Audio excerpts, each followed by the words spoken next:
Nagtanong siya kay Stefan pala. Ano ang tinanong niya kay Tinanong niya, so how did you and Kay meet? Ganon. Tapos sabi ni Stefan, sabi niya ganon.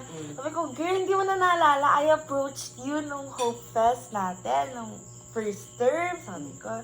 Kasi, na-track ako sa'yo nun, gano'n ako. Tapos, hinampas-hampas ko siya, ano ba yan? Sabi ko, gano'n. Ay, Hope Fest ba? Sabi niya. Sabi ko, gabi ko naman.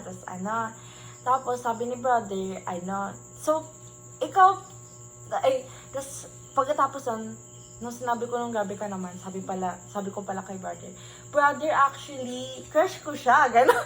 Sinabi ko na ng malakas.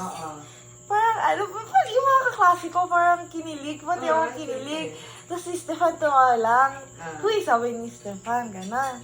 Tapos, uy, charot lang, gumanon ako. Siyempre, charot lang, magbaback out, gano'n. Pero at least, yung term na crush mo. Oo, crush ko talaga. Wala nang masama pag sinabi mo yung feelings mo ng gano'n. Ganun lang naman talaga kasi ako.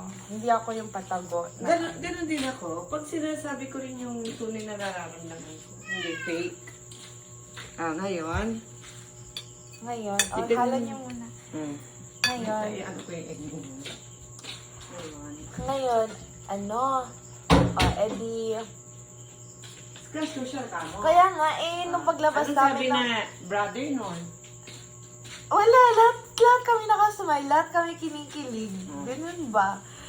Tapos, sabi ko, okay brother, mauna na po kami. Sabi kong ganun. Kasi, Kasi manonood pa po kami. Ganun. Tapos, tayo na Christine, sabi ko. Okay, tapos, ayun, punta na kami ng LRT.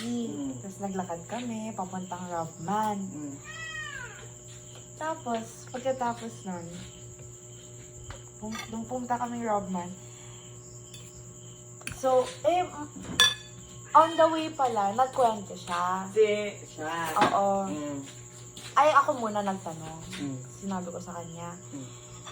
Kasi, alam niyo yung Barbie ngayon na movie? Yun yung sobrang sikat. popular nga. Kapag pupunta yung mga tao naka-pink. So, like, nakita ko, yung mga klase niya naka-pink. Kaklase niya. Oo. Sabi ko, hindi ka ba, Hindi ba, manonood yung mga klase ba ng movie, sabi ko. Sabi niya, oh yeah, sabi nila. Hala, ba't di ka sumama sa kanila, sabi ko. Parang doon talaga, nag-guilty talaga ako. Parang, oh my God, parang nirob ko yung opportunity niya na makinood siya kasama mga klase niya. Parang talagang nag-guilty ako doon. Sabi ko, oh my God, you know what, punta ka na lang doon. Okay lang, sabi ko. Like real, okay lang talaga, sabi ko. Sabi niya, no, sabi niya. Ikaw unang nagtanong, syempre, ikaw yung Syempre, lang namang magbaback out ako. Sila kasi baka late na siyang sinabihan. Parang late. Kainin mo na. Ako yung unang nagtanong. May tinapay na rin. Tapos? Hindi na ako makakakwento, may pagkain na. Sige, kunahin mo. Okay.